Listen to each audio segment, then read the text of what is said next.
Stay tuned for the Splash Live.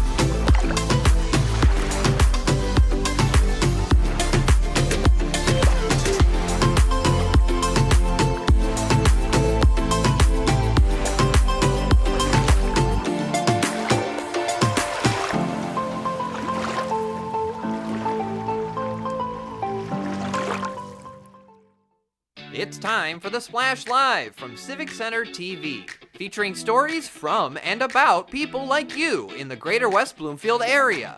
Simulcast on cable, 89.3 Lakes FM, social media, and the web.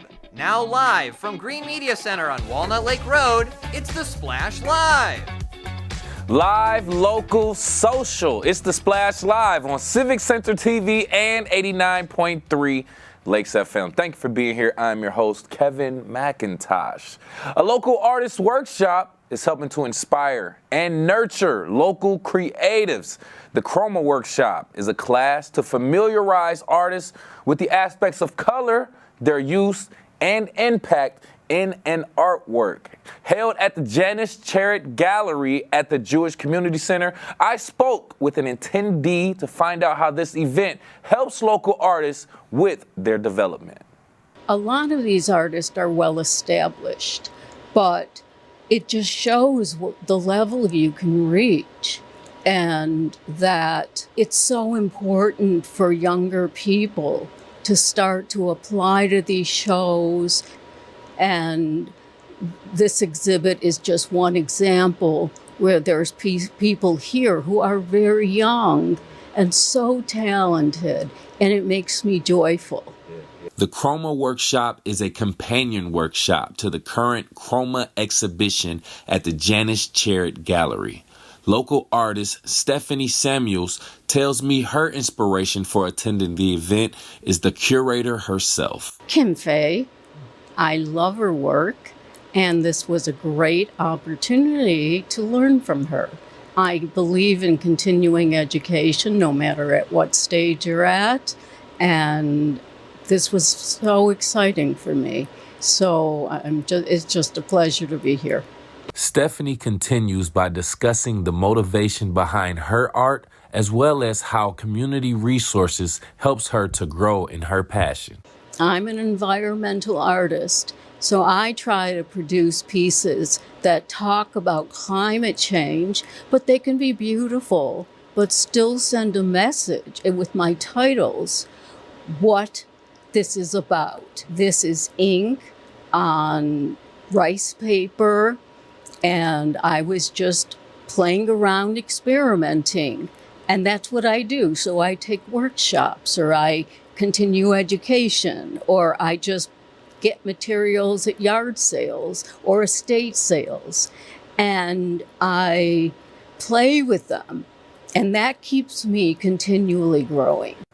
That's community resources at its finest, ladies and gentlemen. And I want to say thank you to Natalie, Amanda, Kim, and of course, Stephanie, for allowing us to step into their artistic space. And you can keep up with their other creative workshops, events, and more at the Jewish Community Center on Facebook at Janice Charrett Gallery on Facebook.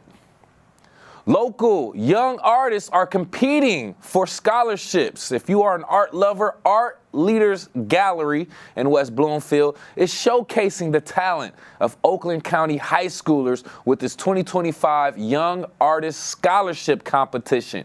Going on now through April 25th, the top 100 student artworks are on display at the gallery, selected by a panel of professional jurors. Visitors can cast their vote to their favorite piece during the exhibition. Then, on April 26, 6 to 8 p.m., the winners will be announced at a special reception. And first place will earn $1,500 in scholarship funds, with second and third place receiving $500 and $250 respectively. Since 1992, art leaders have supported both emerging and established artists, and this is your chance to help elevate the next generation. You can see more and find out more on their Facebook page as well, at Art Leaders.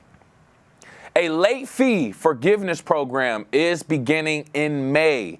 The 48th District Court will be holding a late fee forgiveness program beginning May 1st, 2025, and this will go until about mid-June, June 13th to be specific. The court will waive late fees, bench warrant fees, and penalties for civil infraction cases that were issued within jurisdictions covered by the 48th District Court, by the way.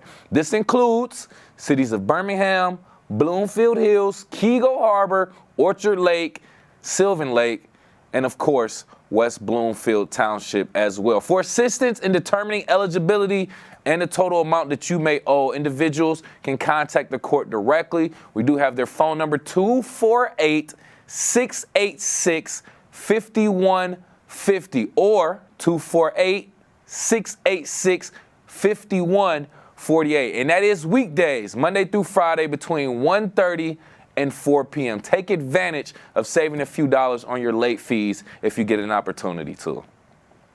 The Detroit Archers 3D annual chili cook-off is set to take place Sunday, April 13th, running from 8 a.m. to 2 p.m. This fun and flavorful outdoor archery event welcomes participants to test their skills on a 3D target course featuring lifelike animal models. These aren't real animals, they're animal models. Archers and guests can also enjoy a free bowl of chili. This is what we came for. Available on a first-come, first-served basis while supplies last. It's hosted at the Detroit Archers Range, and this shoot marks the kickoff of the outdoor archery season and promises a great mix of sport, community, and good food. For more, you can visit them on Facebook at Detroit Archers Inc.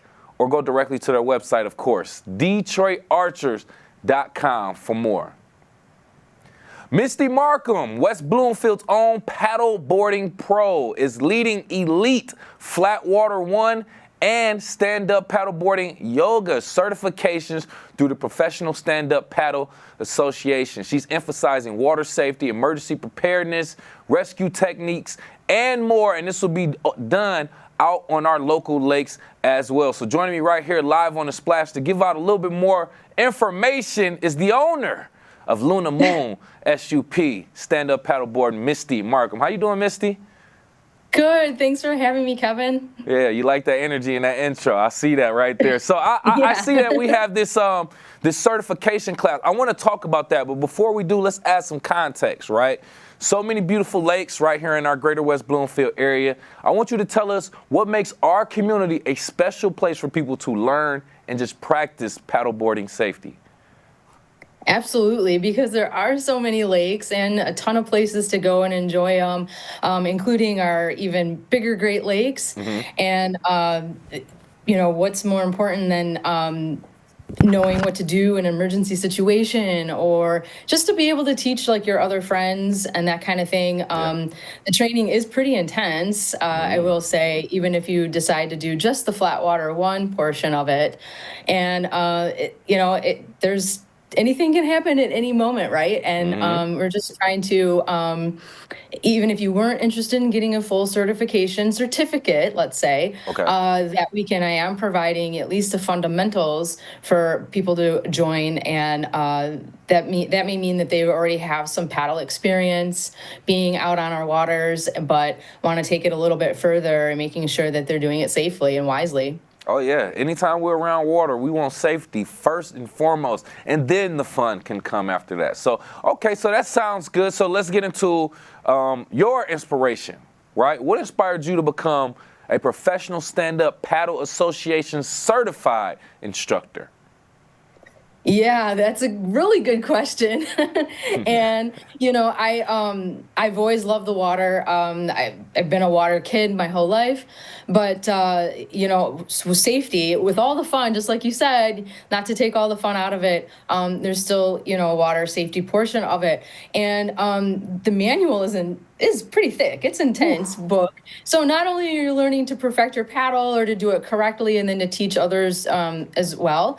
Back to the water safety portion, just rescue techniques, learning hands-on, getting real-time feedback, and being able to practice on one another. It's pretty vital, and it's what a great way to do it in the summer when it starts to get pretty hot. Last year was pretty warm, and we were happily to get in the water and start practicing those techniques on each other. There you go. Okay. So that kind of leads me into my next inquiry. Why did you decide to want to teach others how to be instructors like yourself? Yeah, well, it's funny because we do so much stuff online now. And even back when I was doing my own research as well, there were some YouTube videos starting to come out so that you could get an idea. I searched a lot of times for someone or anybody to answer a lot of questions about even just gear. Do I have the right board? Am I setting this up right? Maybe my paddle, even that kind of thing. And you can only learn so much online. And when I did my research and I found where I wanted to go, I had to go all the way to San Diego with a board, a GoPro, and a notebook. And, I came home with a ton of information, some great contacts of people who wanted to be in the sport just as much as I did. And it's just having respect for the sport and just learning, more intensely.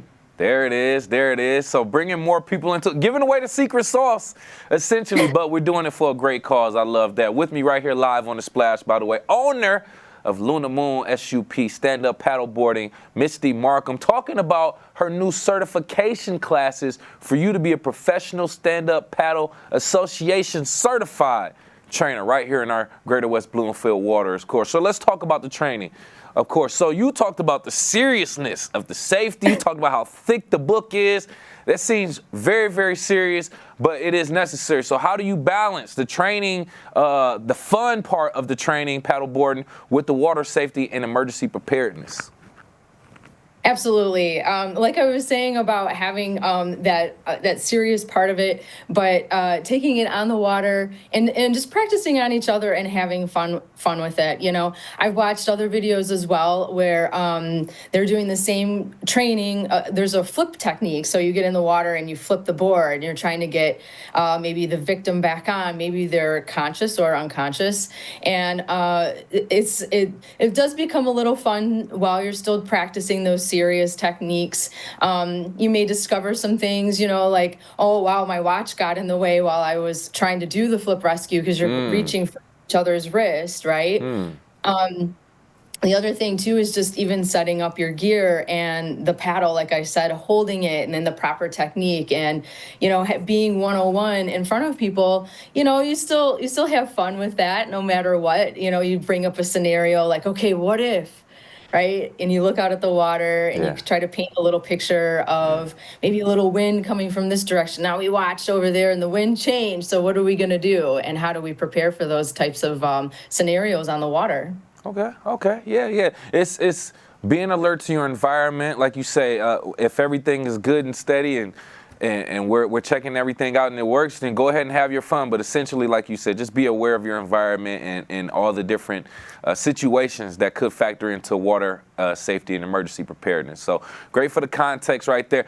I want you to explain this. If I'm not mistaken, there's two different certifications or classes that you're doing. You're doing the Flatwater 1 and then the yoga, SUP yoga. Can you talk about this? Am I getting that correct? Yeah, exactly. Flatwater 1 technically is going to be all of those things I just mentioned about learning the gear, all the way down to holding your paddle, proper technique, how to teach others, and then the water safety part and practicing on each other. Once we kind of have all that down, and you want to take it a little bit further, the sub yoga portion is like part 2, essentially. You still have to have some requirements in there as well, like your 200 hour training on land and just being able to lead each other with poses, because now we're adding the water element. And again, back to our fun part where we, teach someone these poses and technique on a paddleboard that's wobbly in the water. And so, yeah, it is a part two, like I said. Oh my goodness. When I saw that, I said, am I reading this right? We're talking about yoga on a paddleboard in the middle of the lake. Can you just talk about that experience in general for people that may have done it, like doing it for the first time? What is that like? Yoga on a paddleboard on a lake. It is so much fun. I mean, really, you've just taken away the four walls of being like in a studio. The boards I have they are pretty, they're inflatables. They sit pretty high off the water, probably about 3.5 inches off the water. So you're not sitting right in it, but it is a soft space for your knees and hands. And, in my scenario, I have a pod, so they all connect around this pod, and we become this floating studio. And it's nice because when what is a little more challenging on the water, it seems easy on land, and people applaud each other and say that was great, and then you'll have somebody else who wants to take it a little bit further and go into headstands, and it's all just situational. It's open for any age, any type, as long as you just have an open mind about it. Ooh, now if somebody's doing a headstand on a paddleboard on water, you are way too advanced for me, and I love to see it, to be honest with you. With me right here live on the Splash, by the way, owner of Luna Moon, stand-up paddleboarding. We have Misty Markham talking about her new certification classes for flat water training and stand-up paddle yoga training as well. Very, very interesting courses and activities in general. Can we just talk about, I guess, the why someone should sign up for this? What ways do you see this training benefiting the Greater West Bloomfield community, either from a wellness or a small business perspective? Yes. Now, the certification itself, I mean, that's going to be a more intense type of person maybe that would want to know all the details, every single bit of it. And then, of course, yoga is going a little bit further. You might want to do maybe flat water 1 first before you did yoga. And you may just want to stick with flat water 1, and that's just as fine. But this year, I am offering on Saturday just a portion for people who want to be more like in the fundamentals. So maybe it's not a full certification, that's a lot of commitment and time, I understand, and you may want to ease into that. So this is like a little bit of a level where you're getting a little bit of a taste. And like I said, not to receive a paper certification or anything like that, but to show up and be with the trainees and see what it's like, and still walk away with a piece of knowledge on having a more of a proper paddle technique, water safety, obviously another issue, and then just maybe to teach like some of the, because we live around so many lakes, teach their neighbors or friends or their family that wanted to try it, but are still having a lot of trouble and they're not really sure why. I mean, you'd be surprised how many people can just stand on it backwards and they didn't realize they're on it backwards. Right? That would be me right there. I don't even know which way it is. That's interesting. Okay, I don't want to hold you up too much more, Misty. I appreciate your time. Lastly, any advice for someone watching or listening who may be interested in the SUP instructing, but maybe not even 100% sure? What would you tell them? I would say reach out to me. I mean, I have a lot of experience, a lot of resources, and it just, simple call, visit my website, lunamoonsupyoga.com, and we can talk about certain things. Everybody is at different levels and have different questions and needs, so I just try to be flexible. Yeah, be flexible and be open-minded as well. And we appreciate you. Can't wait for the weather to officially break so we can get out there on that water. Once again, owner of Luna Moon, stand-up paddleboarding, Misty Markham, thank you again. Thank you. I truly appreciate it. Definitely a pleasure and an honor to speak with you as well, Misty. Find out more on her website, like we said, lunamoonsupyoga.com for more information on her certification training and more information. Global warming and climate change has been a hot topic, no pun intended, worldwide. But how should we look at the issue as residents of Greater West Bloomfield? I actually spoke with Joel Brown, a local resident who was appointed to Al Gore's Climate Reality Project, to tell us about his work and explain more aspects about climate change. Local resident who's appointed as a leader of Al Gore's Climate Reality Project, Mr. Joel Brown, joining the Splash. Thank you for being here, Mr. Brown. Thank you, Kevin, for having me today. Man, we appreciate that first and foremost. Ready to pick your brain of all the knowledge that you do have, sir. But first and foremost, I want to talk about a piece of work that you've done and put out there already. It's on YouTube. It's called The Bigger Picture, Climate Change by Joel Brown. Why don't you just give us an overview of what this content actually is? Well, it's basically to address two things.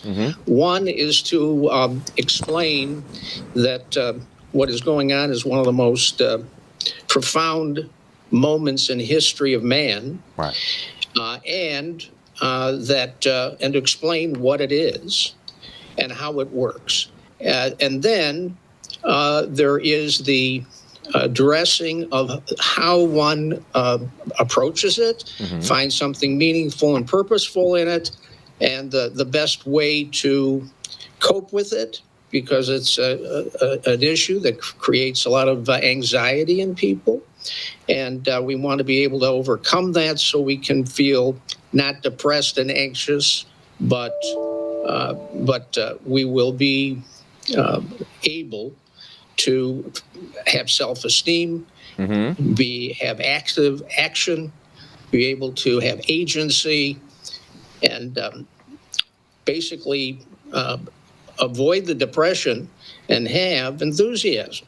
Yeah. Well said overall. Looking forward to sharing that piece of production with the rest of our audience as well. And just in case they want to go check it out, The Bigger Picture, Climate Change by Joel Brown on YouTube as well. So I want to kind of localize this global talk of climate change first and foremost. How do you see the accelerating pace of climate change impacting our local residents in Greater West Bloomfield? Are there any signs we should be attentive to? Well, a number of years back, we had a tornado in West Bloomfield. That's considered to be an extreme weather event, something you don't have control over while it's going on and until it's finished doing its thing. So we've had 15, 16 tornadoes in the state of Michigan in the past year, and we've already had that many already. So we're having a acceleration in the numbers, intensity of these climate change events. And every township needs to be mitigating and preparing and having a mindfulness so that when these things happen, and it will happen everywhere, sooner or later, we're going to have exposure to these things, that we can manage it, be prepared for it, and try to slow the causes of it so that we have time to actually get it stopped and worsening. Oh, yeah. I'll tell you something right now. If I see a tornado or if I'm around a tornado, I know something's definitely wrong with the climate and the weather and global warming in general. So, yeah, that just seems like one of the most obvious things that we can look out for to know that there's something wrong for us to talk about and to do some things with. So I want to, go ahead. Were you going to elaborate a little bit more? I'm just going to say, well, we've had tornadoes forever, but Right. It's the point is that they are multiplying in frequency. They are growing in intensity and worsening because of There you go. the carbon emissions that we are putting up that human beings are putting up into the atmosphere. And we have to stop this or it's going to continue worsening until it's no longer a habitable place to live in. So we're the ones that are doing it by mistake, how it happened, but it's happening and it continues to happen. And this is our responsibility now. Right. No, well said. And with that being said, if I'm not mistaken, I want you to take this time to correct me on something. When I was consuming some of your content, if I'm not mistaken, you mentioned climate tipping points. I want you to elaborate a little bit more on this. Are those tornadoes a sign of that? Explain what climate tipping points mean. No. A tipping point has to do with a process of life. In other words, look, we're all born, we grow, we're stable, we're healthy. As we age, we start deteriorating and things start happening. When a person or a species or what's called an ecosystem that supports life starts breaking down, what happens is as it deteriorates because of the climate or the various conditions in the environment, it can accelerate. And as it accelerates, it all of a sudden accelerates very quickly and went fast. And then it collapses and goes into runaway and breakdown. And that's it. That's the death. So that happens. We know that happens with people. It happens in nature.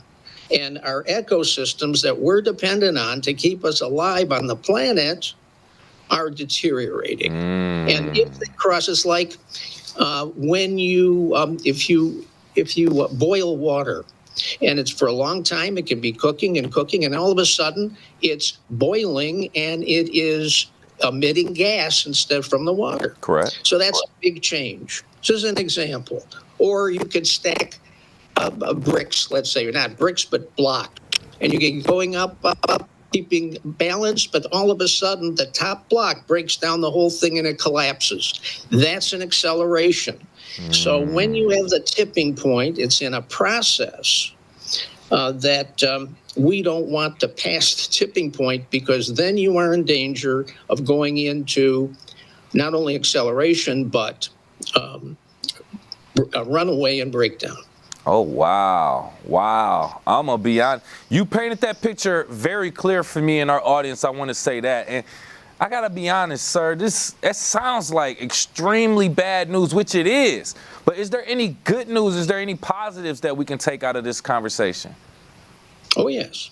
Yes. I think the first thing is, you're absolutely right. It is a cause for anxiety and fear and anger, all those kinds of sadness.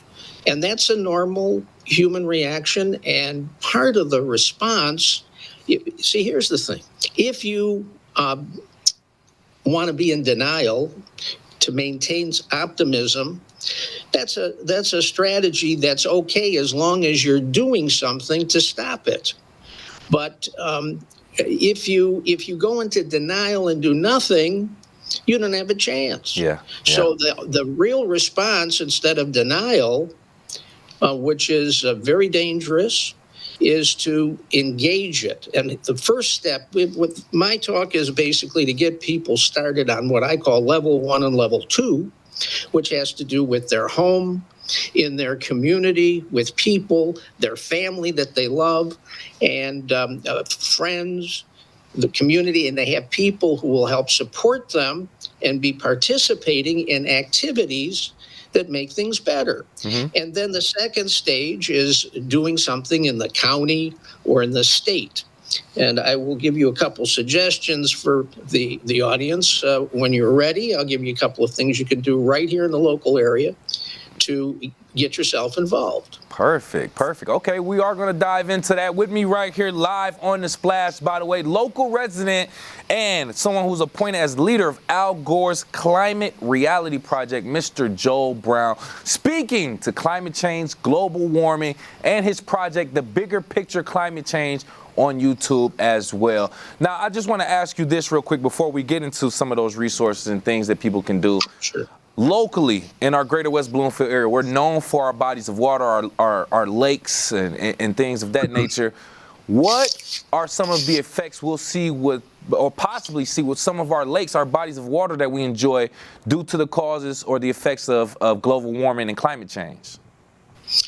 Well, let's take something in a much more constructive way, because there's a lot to explain in the science, and we don't have the time right now. Okay. But I do want to say, you've got activities that will engage and improve the water, the air, the land, and one of them is West Bloomfield Parks and Recreation. You just go onto the website, wbparks.com. You'll find some things there. And if you need to call up the Parks and Rec folks, they're happy to help you get active.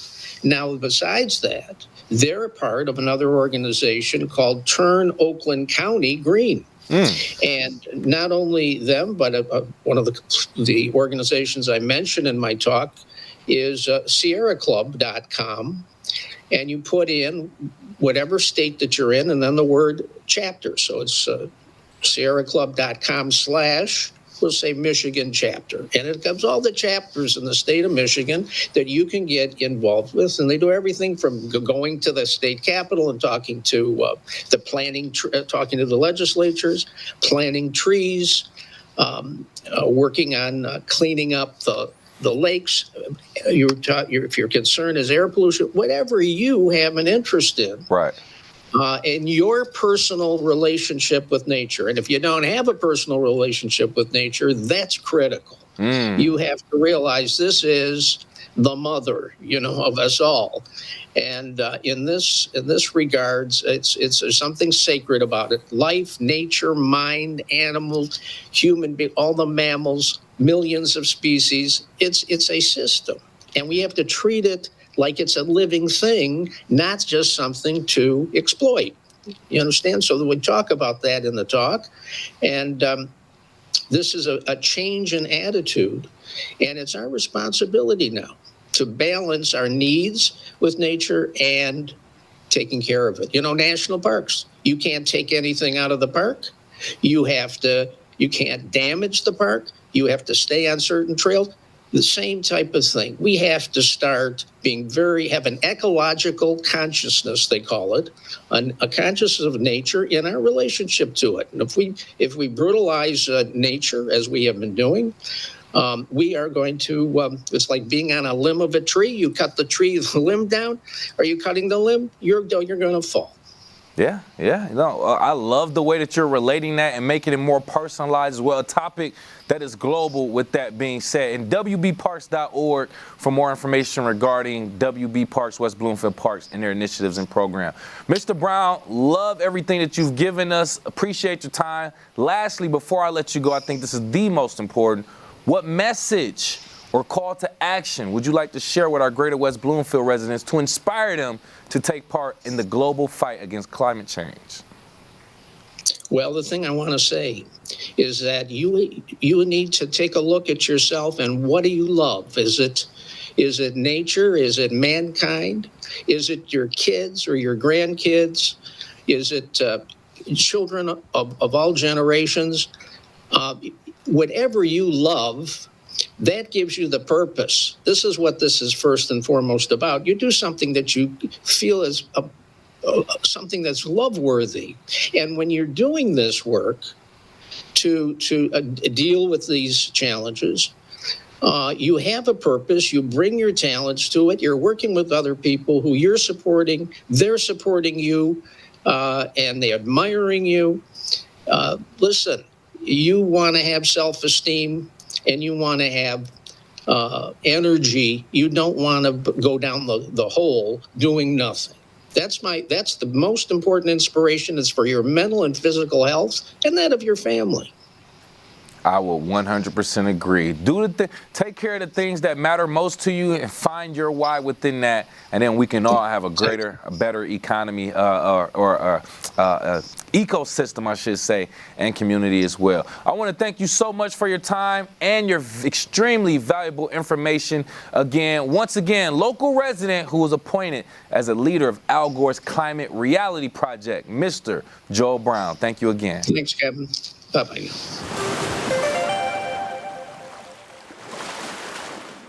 Once again, I want to thank Mr. Joel Brown for his time and his information regarding climate change. And Earth Day, by the way, is Tuesday, April 22nd. And you can enjoy plenty of local activities, including an Earth Day celebration with WB Parks. For more about that, you can go to WB Parks Facebook page at WB Parks or go directly to their website, WBParks.org. If you're looking for something to do outside, specifically if you enjoy physical activity, I may have the perfect thing for you. But first, we are live, local, social. It's The Splash Live on Civic Center TV and 89.3 Lakes FM. We'll be right back with The Splash Live.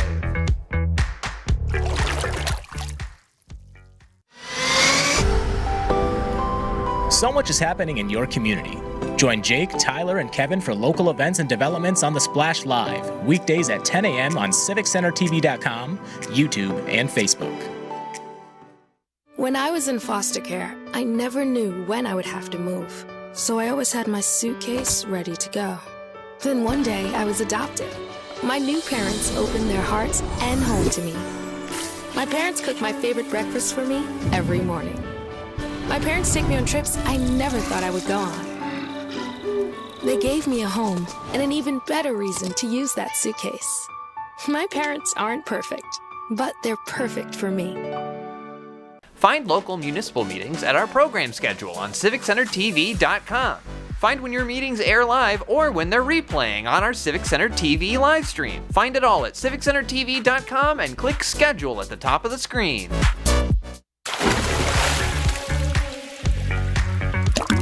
And now, back to The Splash, live.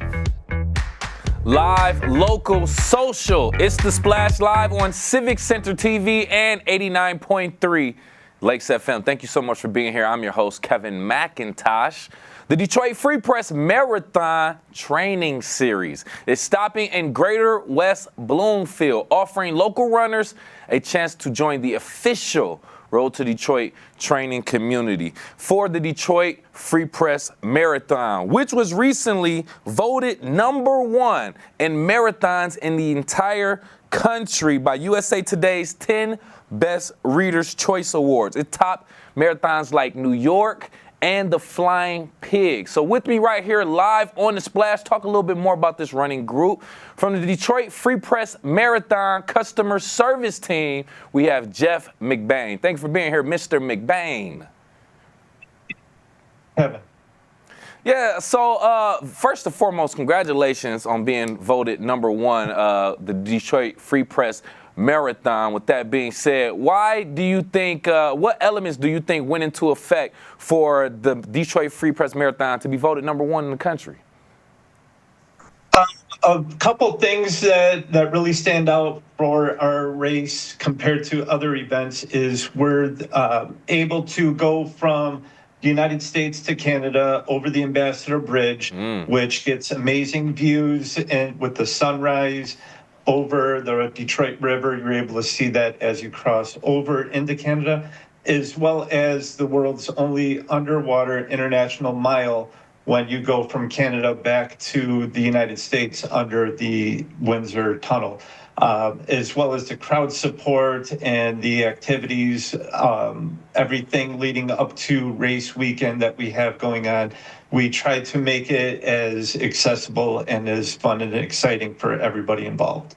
I'm going to tell you something, Jeff. I saw those pictures from the marathon, and I saw going across. I said, is that the Ambassador Bridge? Yes, they are running on the Ambassador Bridge. Not too many other markets can offer that, Jeff. So I agree. That makes us extremely unique, and I love that. All right, so I'm not 100% on this. I believe a marathon is 26.1 miles, correct? Close, 26.2 miles. Oh, okay. There we go. Close. Adding a little bit more to it. So with that being said, that's a lot of running, a lot of mileage to cover. So I understand the training or running groups that you all have. Can you explain how hosting a group run in West Bloomfield contributes to building momentum for the Detroit Free Press Marathon? Sure. We have the Road to Detroit group runs, which is an all-encompassing group run where people of all paces and abilities are able to come out and participate. We make sure that everybody knows at least somebody in the group run so that they can partner up if they haven't been with a group run or wanted to participate with a group for running experiences. This is a great opportunity. We like the West Bloomfield area for one of our group runs because it's got the Pontiac Trail, which is an amazing spot for people to go on and run, and it's not on a busy street or in a subdivision. And it's also in such an area where we can get people coming from all different parts of the West Bloomfield surrounding areas to come into West Bloomfield, join the group run, and be able to experience the magnificent Pontiac Trail.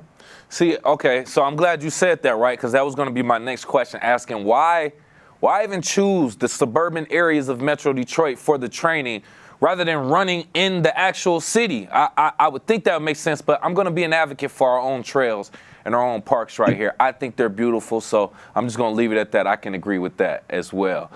So let me ask you, this being like a training series or something like that, and I know this isn't the first time that you all have had this event. What kind of impact have you seen these community runs have on newer runners or those just getting into the marathon training in general? Sure. A lot of people that come out to the group runs are able to meet people that are also going through training with them. So they're able to experience the same the successes and struggles or achievements along the way. And a lot of friendships are able to be formed as part of these group runs. The group runs also give an opportunity for people to ask questions because all of our group runs are hosted by ambassadors. They're able to ask questions about the race, anything regarding things anywhere from like fueling or water stations or just trying to help give more of a better sense of calm for those participating in the event for the first time. So it's definitely a really fun opportunity for people to come out and join.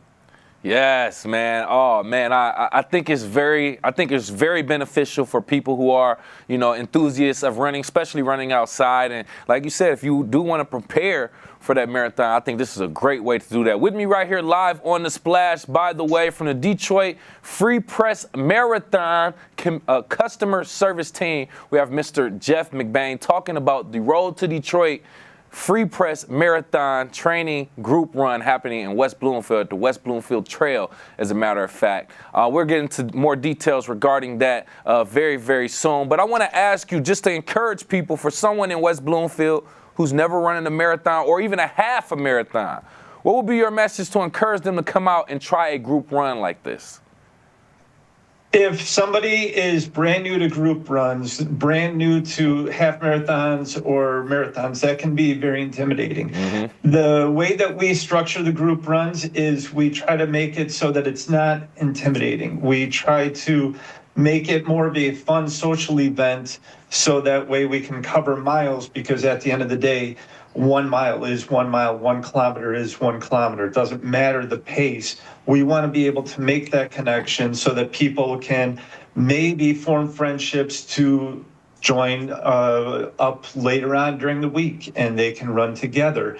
Not necessarily an actual sponsored event from the Detroit Marathon, but some people meet up and they like each other and they're able to go and run with themselves. But it's very, very much just trying to get people out there and get people moving. We try not to have people run by themselves. Okay. We try to partner them up. There's usually a group. We make sure the ambassadors that are running the group run are also there to make sure everybody's accounted for from start to finish, so that if somebody gets lost or injured along the way, we know that something has happened. So right. It's not, you're never completely alone. And we try to help you out as much as possible. I like that too. It's a safety factor into that as well as just a social factor, so it makes sense. Hey, Jeff, man, don't want to hold up too much of your time. Want to let you go, but I appreciate you. Lastly, the most important information: the who, what, where, when, and why of the actual event for people who are interested, please. Sure. We've got our West Bloomfield Trail Run coming up next Saturday at 8 a.m. We are going to be meeting at the CVS location at 4295 Orchard Lake Road. Our ambassador this year that's going to be hosting the group run is Courtney Chase. We're going to be able to get out there. Group run starts at 8 a.m.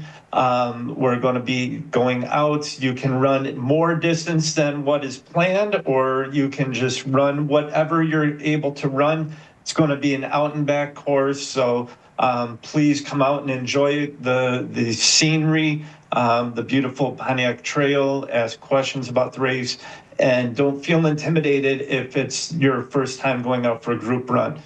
We do welcome everybody of all paces and abilities. There it is. And I think Courtney Chase is the perfect name for somebody reading a Road to Detroit group run in West Bloomfield. Once again, from the Detroit Free Press Marathon Customer Service Team, Mr. Jeff McBain, we appreciate your time, sir. Yep, thank you, Kevin. Appreciate it. Yes, and we'll continuously keep you updated with more events that you can be a part of as well to get you outside and enjoying this weather as well. Al Carmichael is a musician and Sylvan Lake resident who has a unique perspective as an artist due to his early start in the field as well as his experience. We actually got a chance to talk to Mr. Carmichael to tell us about the songwriter showcase he'll be at as well as his advice for developing artists in Greater West Bloomfield. We have Mr. Al Carmichael. Thank you for being here, Mr. Carmichael. Oh, thank you for having me. It's an honor. So I've read a little bit about your story, about your career and your journey, and a very remarkable journey, nonetheless, from national tours to living here right in Sylvan Lake. What makes this community special to you as a musician and a neighbor? Wow. Well, you know, the first thing that comes to my mind is there's a peacefulness here in Sylvan Lake.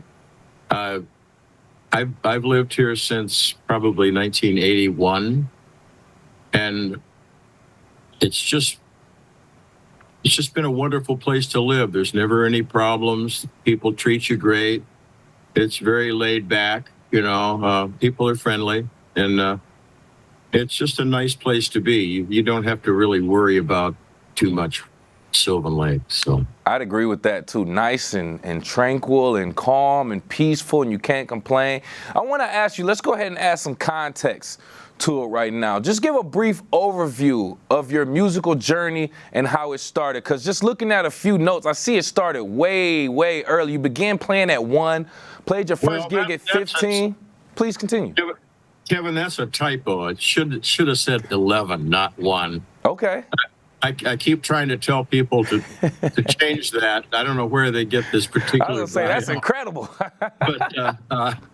But I started when I was like 11 years old. Okay.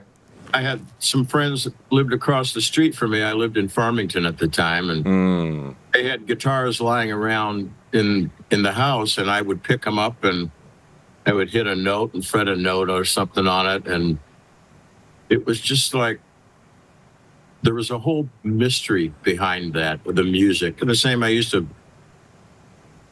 play piano, but I'd never had any lessons.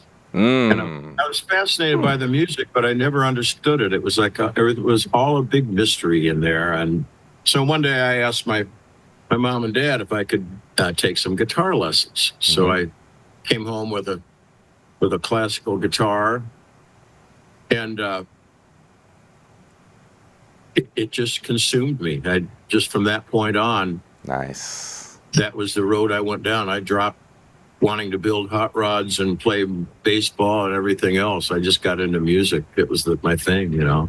I'm not mad at that. But like we said, we also know that you, besides your early stages of being a musician, you've traveled and done a lot of different things too. Can you speak to that as well? Well, the traveling, most of the traveling was either to go to Nashville. I wrote with people in Nashville, or early in the 70s, I did a lot of, I guess it was just in a band, and we played all over the place. You know, we'd play like Traverse City in Holland or Lima, Ohio, or, you know, and earlier in the 70s, I played with a guy named Peter Bowen, who ended up becoming a novelist later on. But we used to travel to like Champaign, Urbana, and different places, Kalamazoo. There was a lot of just, the gigs were not all locals, I should say. Yeah. Nonetheless, it was still part of the journey. I'm pretty sure it was a lot of fun, a lot of great memories there. You did something a lot of people don't necessarily get to in their creative or musician, their careers as musician. You got to a point of traveling, taking your talents to different places to showcase it and put on big stages. So I want to applaud you for that, for living out your dream and achieving some of those goals. But I want to kind of talk about the contrast between your early years performing in studios and on these stages to now you're doing more intimate shows right here in West Bloomfield. Speak to that and how that feels. It's all good. I mean, the thing that we're going to do on Saturday is basically, it's kind of called a Songwriters in the Round thing. Okay. This particular case, we're going to have 3 songwriters. We're going to have Jeff Scott, Julianne Ankley, and myself. And what we do is we just have our guitars, and we set up on stage, and one will play a song, and then we pass the baton to the next person. They play a song, then the next, and then it comes back around. Okay. So we do that for about an hour and a half. And that is a very intimate thing because, you know, it's like if you remember the days of the MTV Unplugged, where rock guys or whatever would come out and they would just play their songs acoustically. Mm-hmm. It's very stripped down, you know, so the song becomes more important than the record or anything else. So that if you don't have a good song to begin with, it really doesn't matter how much production and music you pile on it. It's still not going to be a great record. Good point. You know? Yeah. Unless you've got the underlying, you know, foundation of a song. So yeah. No, go please. That in contrast to, say, playing in a band. Like last Saturday, I played at the Penn Theater with a guy named Jeff Phillips, and he does a tribute act, a Elton John, Billy Joel thing, and I play all electric guitar in that. So I'm part of this band, and all really strong musicians, and that's a whole different thing, you know. Yeah. The songwriter showcase thing is very much a stripped down thing. I mean, every once in a while, somebody that you're playing with will join you and maybe play a solo or something. But generally, it's just you and your guitar. Yeah. And good vibes, good energy, good frequency, people building off of each other. It just sounds like a great time and a great atmosphere in general, just for creatives in general. So I love that you're having that experience as well. And with us right here live on the Splash, by the way, Al Carmichael, musician and Sylvan Lake resident, talking about performing at the Gathering House in Royal Oak Saturday, April 12th as well. And with you traveling and doing different events and just having a lot of experience as a musician in general, how important do you think local music venues and events like the one you are attending this weekend, how important do you think they are in building community and nurturing talent? I think it's really important. We've, you know, on one hand, due to things like streaming, music itself has been very much devalued. You know, if you want to listen to, you've got Spotify or Apple Music. Yeah. You know, I want to hear this, what I grew up with in 1970. You ask it and you get it. So it's basically, it's killed sales of you know, music, vinyl, CDs. I don't know if they're still making cassettes. So another thing related to that too is, all right, when I grew up, there were 3 television channels. Here in Detroit, if you wanted to listen to pop music, there were 2 stations. There was WKNR and CKLW. Okay. And everybody listened to this. Like, I went to a beach one time and I was walking down the beach and I would hear a song on somebody's transistor radio. I'd go to the next walk away. I'd hear the same song on another one. Everybody was tuned into the same thing. So music was a much bigger part of the culture growing up for me in the 60s, 70s, even in the 80s. It started to change in the 90s. And now, you know, like bands used to go out on tour to promote their album. Now they make an album to promote their tour because the albums don't really sell. Man. And so, you know, I think it's important. I think music is an important human thing that needs to be kept alive in one way or another. And despite, you know, the struggles with technology and how things have changed as far as the access and everything, there's really nothing like live music. I have some friends that do this.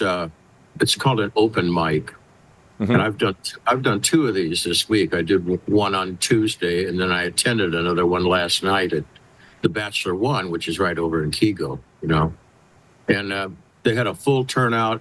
People were just loving the live music. It really does elevate, you know, the human experience to have live, real music in the world. So I agree. I would say it as far as for the community and the culture, I think it's a wonderful thing. Yeah. Bringing people together. And there's a lot of cases where people do enjoy live music, but sometimes they don't even know where to go for live music for local artists and things of that nature, which is why we come into play to promoting things like that as well. Don't want to hold you up too much longer, sir. I want to ask you a few important questions I think our audience would appreciate. There's many young artists that live right here in the Greater West Bloomfield community. What advice do you have for these aspiring musicians to try to find their voice and their audience in today's musical landscape? That's a really good question. And I don't think there's any real easy answer to it. You know, it's when I was growing up, the idea was to try and get good enough to get a record deal, right? Well, we've come to the conclusion that record deals, the only people that make money on the record deals are the record companies, usually. Unless you're somebody like, you know, like the Eagles or Fleetwood Mac that sold 100 million records. But when you think about the number of people wanting to play music versus the number that actually break through to really the highest level, like a Michael Jackson or the Beatles, that's a very, very rare thing. So what I would say for somebody that wants to go out and do it and promote their own art is, first of all, I mean, you've got to work on all your skills. You have to work on your songwriting skills. You have to work on your vocal skills. You have to work on your musicianship. You also have to learn how to be somewhat entertaining on a stage, you know? Right. That's very, very important. How you set up the next song you're going to play and things like that. That makes the experience a lot better for other people. And the other thing is networking. You know, go to things like open mics and see somebody that you really like, and you know, get to know them and ask them what they're doing. And well, I'm playing over at this club over here, or I'm going to be doing a songwriter showcase over here. Or, you know, you network with people, and possibilities open up quite often. It's that's about the only way to do it these days, really, you know? Yeah. Collaboration, essentially, you can't do it on your own, so you might as well find a way to find people to work with, collaborate with, build a team, and just grow from there. Like you said, there's so many different skills that you have to actually work on to be a very successful artist nowadays. It's not just making music or going to a computer. It's your, like you said, your vocals, your songwriting, and just your stage presence. There's so much to it as well. Hey, Mr. Carmichael, we appreciate your time. Don't want to hold you up too much longer. But lastly, I do want to ask, what can the residents of the Greater West Bloomfield community do to support some of our artists who are going around trying to expand and further their careers? Well, attend the shows. That's the main thing. Yep. I was referred to you by a woman named Kelly Krause. And Kelly, I don't know if she's doing it this year, but the last few years, she's raised money here in Sylvan Lake and has done a series of concerts right here at our community center. In fact, I've played a couple of them. And it draws a pretty nice crowd of people, and people really enjoy it. Some of us are on fixed incomes and don't have can't drop $300 to take your significant other out to a bit venue to see a big name act, but you can go over to the community center for free and have a real nice evening of listening to some great artists. So I would say do that. I know that the Sylvan Table here in Sylvan Lake is having music now. In fact, I'm going to be there on April 30th this month. And I think that there's a place, I think it's called Goomba. Gooma. Yes, and we've heard of it. I know they've been having a Thursday night musician thing. So that, what we can do is go out and support these events, and it's fun. There's nothing better than good live music. I remember back even in the early 70s, used to be all these little coffee houses like at Unitarian churches and stuff like that, and all kinds of different people would play, and people would come. There was no drinking or smoking. You just went and listened to the music. Great experience. And the only other thing I would say, please, what you can do is keep an open mind. So many people now just want to go out and hear the songs that they grew up with and they already know. And they've become less and less enamored with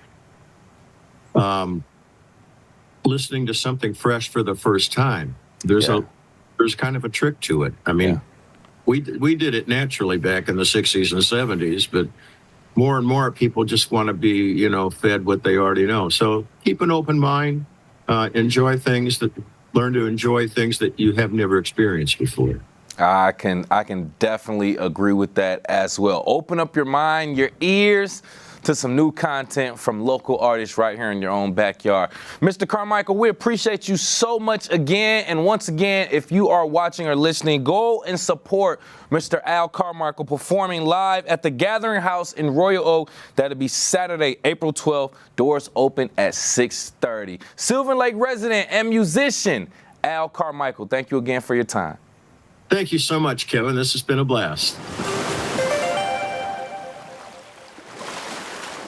And once again, you can see Al and other local artists perform live at the Songwriter Showcase Saturday, April 12th at the Gathering House in Royal Oak. Doors open officially at 6:30 p.m. Go out there and give them some support. And make sure you check out Civic Center TV on all social media and digital platforms as well. We are on Facebook at Civic Center TV 15 and YouTube, Instagram, and X, the app formerly known as Twitter, at Civic Center TV. And of course, you can check us out on our website, civiccentertv.com. If you're watching on Civic Center TV, scan that QR code with your smartphone to get the link. I'm your host, Kevin McIntosh. I appreciate you for watching and listening. We are live, local, social. It's The Splash Live on Civic Center TV and 89.3 Lakes FM.